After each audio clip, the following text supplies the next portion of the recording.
नमस्कार, मार्केट पंचनामे में आप सभी का स्वागत है। मैं हूं सुमित और भारतीय बाजार जो कि आज बिल्कुल दायरे के अंदर ही कामकाज करते हुए दिखाई पड़े। करीब 78 अंकों के आसपास की बढ़त में सेंसेक्स बंद हुआ, रफी 70-71 अंकों की बढ़त में निफ्टी बंद होता हुआ दिखाई पड़ा। निफ्टी बैंक एक्सपायरी के दिन थोड़ा सा रेंज बाउंड ही था ट्रेड, तो निफ्टी बैंक में तो बहुत ज़्यादा कुछ नहीं, फ्लैट साइड पे बंद हुआ। लास्ट आवर एक अपटिक आया, वो HDFC बैंक या फिर HDFC AMC या कोटक इनके स्पाइक के दम पर, लेकिन otherwise market small S flat side पर था। थोड़ा बहुत सपोर्ट लोअर लेवल से आईटी ने किया, टीसीएस वापस अपने ऑल टाइम हाई की तरफ जाता हुआ दिखाई पड़ा। और बाकी सुबह से जो सपोर्ट था वो एफएमसीजी से था, चाहे आईटीसी कह लीजिए, रिलायंस से बहुत हद तक सपोर्ट था मार्केट्स में। टाइटन की तरफ से अच्छी खरीदारी देखने को मिल रही थी। तो कुछ ये नाम थे जो कि आज सपोर्टिव बाइंग थे। एफएमसीजी में आज इनफैक्ट अच्छी बाइंग थी। सो चाहे मिड कैप एफएमसीजी हो या फिर लार्ज कैप एफएमसीजी हो, वरुण बेवरेजेस से लेके या अदानी विल्मर तक सब में खरीदारी देखने को मिल रही थी। और बहुत हद तक जो आज स्लाइटली मार्केट बंद हुआ 24,800 के ऊपर, दायरे में ही वैसे तो कामकाज था, लेकिन बहुत स्टॉक स्पेसिफिक कामकाज चल रहा था। Mid cap index flat side पर था, स्मॉल कैप इंडेक्स में 1.5%, 2%, 1 से 1.5% के आसपास की बढ़त आते हुए दिखाई पड़ रही थी। आईटी ओवरऑल फ्लैट बंद हुआ। पीएसयू बैंक 0.5% नीचे रहा। पीएसयू में थोड़ी बहुत खरीदारी थी, इसमें डिफेंस में मजगांव वगैरह जो पिछले कई दिनों में टूट रहे थे, वापस कम बैक करके गए आज। बाकी कुछ और अगर सेक्टर स्पेसिफिक बात की जाए तो ज़्यादातर जो मूव था वो कैश मार्केट के शेयरों में आपको दिखाई पड़ेगा। इसलिए एडवांस डिक्लाइन में 1800 शेयर, 1700 शेयर जो कि तेज़ी में थे, 500 साढ़े 500 शेयरों के अंदर आज बिकवाली आते हुए आपको दिखाई पड़ेगी। और इम्पॉर्टेंट पार्ट्स में जो कुछ न्यूज़ फ्लोज था, मतलब जो खबरों के आधार पर मूव था, ब्रोकर हाउसेज के आधार पर मूव था, ब्लॉक डील्स का इम्पैक्ट था। पीएनबी हाउसिंग जैसे ब्लॉक डील था, वहाँ पर 10% के आसपास की बढ़त आई। साइन डीएलएम में आज ब्लॉक था तो साइन तो टूटा, साइन चला, साइन डीएलएम टूटा। सो 1.5% के आसपास की बिकवाली वहाँ देखने को मिली ब्लॉक के बीच में। इस तरह से कुछ न्यूज़ फ्लोज और कुछ ब्लॉक्स का इम्पैक्ट अलग अलग स्टॉक्स में आता हुआ दिखाई पड़ रहा था। बाकी मेजरली मानसून का इम्पैक्ट कह लीजिए, जो कि एफएमसीजी स्पेस के अंदर आता हुआ दिखाई पड़ रहा है। पिकअप था या कह लिए डिफेंसिव था। डिफेंस अच्छा, फार्मा में से डॉक्टर रेड्डीज, एल्केम चल रहा था आज, इप्का चल रहा था, डीवीज चल रहा था, ये कुछ नाम तो अच्छे चल रहे थे। जी पावर में आज ऑर्डर था, उसका एक इम्पैक्ट था, सर्किट लगा हुआ था। चलिए अब सवाल जवाब का सिलसिला शुरू कर लेते हैं और बातचीत कर लेते हैं कुछ सवालों को लेके, जहाँ पर अलग अलग माध्यमों से एक मूव देखने को मिल रहा है। सबसे पहला सवाल सूरज जी का है। सुमित सर नमस्कार, view on fluorochemical and fine Organics for long term. Sir दोनों ही अच्छे हैं, लेकिन फ्लोरोकेमिकल में कौन सा, गुजरात फ्लोरो कि नवीन फ्लोरो, ये एक बार ही को आप चेक कर लो। लेकिन फाइन ऑर्गेनिक के केस में वैसे कंपनी अच्छी है, नंबर भी ठीक थे, वैल्यूएशन थोड़े महंगे हैं, उस पार्ट को आप ध्यान रखना। इक्विटी छोटी है बट वैल्यूएशन पार्ट बहुत ज़्यादा महंगा है। सो वो पार्ट एक बारी को आप अगर असर्टेन हो तो उसके हिसाब से काम करना। लेकिन बाकी नवीन और गुजरात में नवीन इज़ बेटर पोजीशन। गुजरात के केस में वो जीएफएल और इनका कारोबार अलग हुआ, तो उसके बाद कुछ सिचुएशन क्लियर नहीं अभी के लिए, लेकिन हाँ as of now Naveen seems better. Sumit ji buyback कैसे करें, सही नहीं समझ आता, प्लीज़ बताएं। 500 शेयर इंडस्टार में बायबैक करूं? सर देखो, ये ज़ीरोधा ऐप या कौन सा ब्रोकर, ये मुझे नहीं समझ में आता। लेकिन आप अगर कोई कंपनी बायबैक करती है, किस कंपनी किस ब्रोकर का क्या फॉर्मेट है, वो आप उसके ब्रोकर समझिए, वो ज़्यादा बेहतर समझाएगा। लेकिन बेटर क्या होता था कि अगर मान लीजिए कोई कंपनी ने बायबैक अनाउंस किया है तो आप उस बायबैक के लिए एलिजिबल हैं कि नहीं, वो पहले उसकी रिकॉर्ड डेट्स चेक कर लीजिए कि कब से बायबैक शुरू हो रहा है, कब खत्म हो रहा है। आपको मेल आया होगा उसका। वो बायबैक की ड्यूरेशन में आप अपने शेयर टेंडर कर सकते हैं। बायबैक में आप खरीदते नहीं है शेयर, बायबैक में आप शेयर टेंडर करते हैं। It is company which is buying back your share, और उसमें प्रमोटर और सारे एंटिटीज़ अपने शेयर टेंडर करने की कैपेसिटी रखता है। तो आप भी चाहो तो अपने शेयर टेंडर कर सकते हो, ये उसका पूरा जिस्ट होता है। सो अगर आपको अपने शेयर देने हैं उसमें, तो आपको मेल आया होगा कि आप इस ड्यूरेशन से इस ड्यूरेशन तक अपने शेयर को टेंडर कर सकते हैं। तो अपने शेयर टेंडर कर दो, जो भी प्रोसेस होता है उसके हिसाब से वो ब्रोकर से पूछ लो आप, और जिस दाम पर। अब उसमें एक लिमिट के बाद आपको पता चले कितनी एलिजिबिलिटी है, क्योंकि जैसे जैसे उसका एक्सेप्टेंस रेशियो आएगा कि कितना रिटेल पार्टिसिपेट कर रहा है, कितना प्रमोटर पार्टिसिपेट कर रहा है, कितनी बाकी पार्टी पार्टिसिपेट कर रहा है, उसके हिसाब से एक्सेप्टेंस रेशियो आ रहेगा, उसके हिसाब से आपका टेंडर का रेशियो है, कितने शेयर आपके गए। जैसे लास्ट टीसीएस के बायबैक में शायद 13 शेयर गए थे या 11 शेयर गए थे, ऐसा कुछ था। सो ऐसे करके आप एक रेशियो बनेगा। लेकिन ये कैसे करना है, क्या प्रोसेस है, वो आप अपने ब्रोकर से समझिए, उनकी ऐप पे देखिए, वो ज़्यादा बेटर है कैसे टेंडर किया जाता है। लेकिन इंडस के केस में अभी शायद बायबैक का वो डेट खुला है आज या कल ही खुला था शायद। आप एक बार उसको क्रॉस चेक कर लो और ब्रोकर से समझ के उसके हिसाब से काम करना। इसमें शेयर खरीदने नहीं है, टेंडर करना है। ओके, बाय बैक हो गया। वंडरलॉ हॉलीडेज 54 शेयर 914 रुपये पे। उड़ीसा में इनका एक नया रिजॉर्ट जो है वो प्लान किया है इन्होंने और जल्दी शुरू होने वाला है। सो ये कुछ चीज़ें हैं जो कि इससे रियल नियर टर्म ट्रिगर के तौर पे कामकाज करते हैं। मतलब ये मोमेंटम पे आप ज़्यादा खेलो for a longer duration of time में। इसी में बोलूँगा कि इसमें अच्छा मूव आया है हाल फिलहाल में, बट नंबर्स पे नज़र रखना कि अकॉर्डिंगली इसमें आप कॉल लेना। कोई भी एक्सपेंशन अच्छा है कंपनी का, चाहे साउथ में केरला साइड पर हो, अब उधर उड़ीसा साइड पर हो, ये अच्छे एक्सपेंशन कर रहे हैं। सो अकॉर्डिंगली आप कॉल करना इसमें। ओके,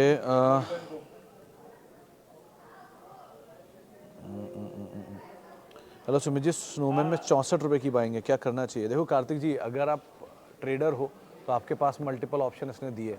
ऊपर 85, 86, 89 तक मैक्स किया है और नीचे वापस 70s के जोन में, 73, 70 के जोन में कहीं पहुंच जाता है।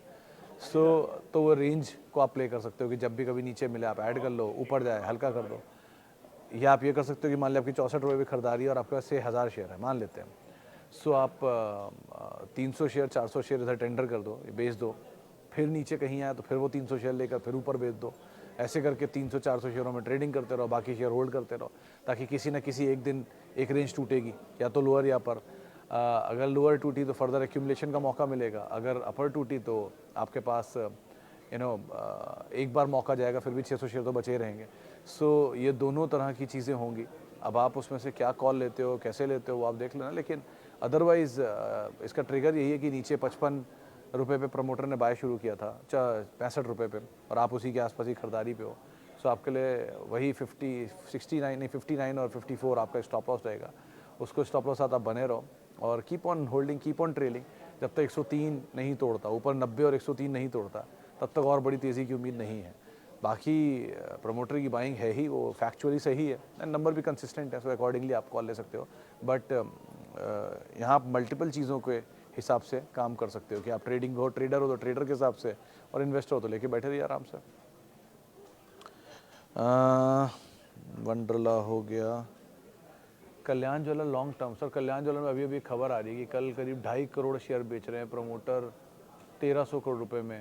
ये नहीं, कोई एंटिटी बेच सकती है 2.5 crore share of company to promoter, promoter को बेच सकती है 1300 करोड़ रुपए में। सो इन नियर टर्म खबर अभी आ रही है, लेकिन लॉन्गर ड्यूरेशन ऑफ टाइम में सर देखो, टाइटन के बाद अगर आप कोई कंपनी होल्ड करना चाह रहे हो टाइटन के अलावा, then Kalyan and Senco seems better. दोनों कंपनियां वैसे अच्छी हैं, वैल्यूएशन थोड़ा कल्याण का महंगा है, ऑब्वियसली पूरा ग्रुप ही महंगा है, मतलब पूरी सेक्टर ही महंगा होता है, लेकिन फिर भी थोड़ा नीचे मिल जाए ज़्यादा बेटर है। आप होल्ड कर लो, होल्ड करने में कोई प्रॉब्लम नहीं, वर्थ इट है। But time frame and numbers दोनों पे आप क्रूशली नज़र रखना है कि कंसिस्टेंटली सेक्टर में एक्सपेंशन बहुत इंपॉर्टेंट है, और वो as of now dominantly Titan ही करता रहा है। आगे ये किस तरह से अपने नए प्रोडक्ट प्रोफाइल ऐड करते हैं, कैसे एक्सपैंड करते हैं, वो सब चीज़ें देखते रहना। लेकिन वैसे कंपनी ठीक है, वर्थ इट है, आप होल्ड कर सकते हो उसमें। PCBL and genus power buying level, देखो सर भाटिया साहब, दोनों के केस में, इनफैक्ट पीसीबीएल के केस में बाइंग लेवल नहीं होता, यू कैन एक्यूमुलेट इट। आप अगर इस उम्मीद में लगा के बैठे हो कि आज मैं आपको एक लेवल बोलूँगा 250 रुपये आएगा तो आप लीजिएगा, तो पता नहीं 250 कभी आएगा कि नहीं आएगा, कभी आप लोगे कि नहीं लोगे। और 250 आएगा किस सूरत में आएगा, क्योंकि कोई भी शेयर का कोई स्पेसिफिक भाव नहीं होता खरीदने का या बेचने का ना। मतलब अगर ऐसा होता तो मुझे तो समझ में नहीं आता, लेकिन अगर हो तो आम तौर पे आप हमेशा एक रेंज में खरीदारी करते हो किसी शेयर की। गिरना शुरू हुआ, मैंने लेना शुरू किया, कंसीडरिंग माय होराइजन। अगर मैं बहुत ही लंबी अवधि का निवेशक हूँ तो मेरे लिए आराम से मैं यहाँ से खरीदारी शुरू कर दूंगा, यहाँ से जितना नीचे आना शुरू होगा मैं ऐड करता चला जाऊँगा। मैं छोटी अवधि का निवेशक हूँ तो मैं टेक्निकल पढ़ूंगा, कहाँ सपोर्ट आ रहा है, कहाँ 100 DMA है, कहाँ ऐड करने की सिचुएशन आ रही है। अब आप अपने हिसाब से डिसाइड करो, अब वो कहाँ बाय करना है, क्या होराइजन के हिसाब से आप बाय करना चाह रहे हो। It is a good company, that is the first and foremost thing, वो है। अब उसके हिसाब से आप ऐड करना शुरू कर दो। अब आप खुद सोचो, अगर मैंने जैसे कुछ दिन पहले से मैं बोल रहा हूँ सीएट अच्छी कंपनी है, सीएट अच्छी कंपनी है, अच्छे वैल्यू है, 2600 2650 रुपये पे सीएट था उस टाइम पर, आज वो 2800 2850 2900 रुपये पहुँच गया है। सो अगर उस समय मैं ये सोचता कि ये नीचे आएगा और मैं ऐड करूँगा, तो वो 200-250 रुपये जो 10% चला है वो शायद मिस हो गया होता। क्या पता सीएट यहाँ से नीचे आ जाए, क्या पता ना भी आए। सो वो सिचुएशन के हिसाब से आपके पास चॉइस ये होती है कि आप ऐड करो नीचे है और ऐड करो, और नीचे है और ऐड करो। Either you have a conviction or you don't have a conviction. Conviction है देन गो फॉर इट। आपके लिए स्टॉक का कन्विक्शन में तो कोई प्रॉब्लम नहीं आएगा ना। अब प्राइस से कन्विक्शन में प्रॉब्लम है, वो नीचे मिलेगा तो आप और ऐड कर लेना, अगर आप कन्विंस हो उसकी क्वालिटी से तो। और अगर उसकी क्वालिटी से कन्विंस नहीं हो तो फिर कोई भी प्राइस मिला वो क्या ही फ़र्क पड़ता है। सो एटलीस्ट ये चीज़ देख लो कि आप पीसीबीआर अच्छी कंपनी है, एक्सपैंड कर रही है, नो डाउट अबाउट इट। लेकिन मैं यहाँ खरीदूँ, नीचे खरीदूँ, कौन सा भाव अच्छा, कहाँ भाव पे ख़राब होगा, उस भाव पे आपके पास पैसे होंगे नहीं होंगे, उस भाव पे खबर कितनी अच्छी चल रही होगी, या वो कैसे पता चलेगा। ऐसे बहुत सारे नाम गिन सकता हूँ, जब अपने बुरे दौर में नीचे आएंगे ना, अच्छे दौर में तो नीचे आएंगे नहीं। सो अकॉर्डिंगली आप कॉल लीजिएगा। And genus power is momentum, उसको उस हिसाब से देखिएगा। Okay sir, I have Godrej consumer 39 share 1404 and PFC.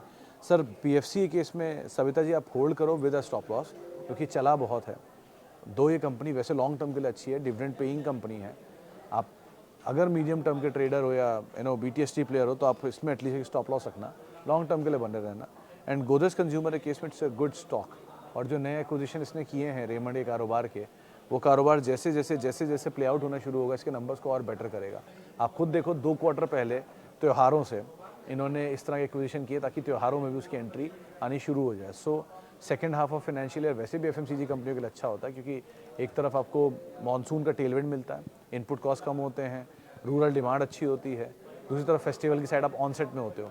So second half हमेशा अच्छा होता है। सो अभी के लिए आप बने रहो, वैसे भी दोनों कंपनियां बहुत अच्छी हैं for a longer duration of time, उसके हिसाब से आप देख सकते हो।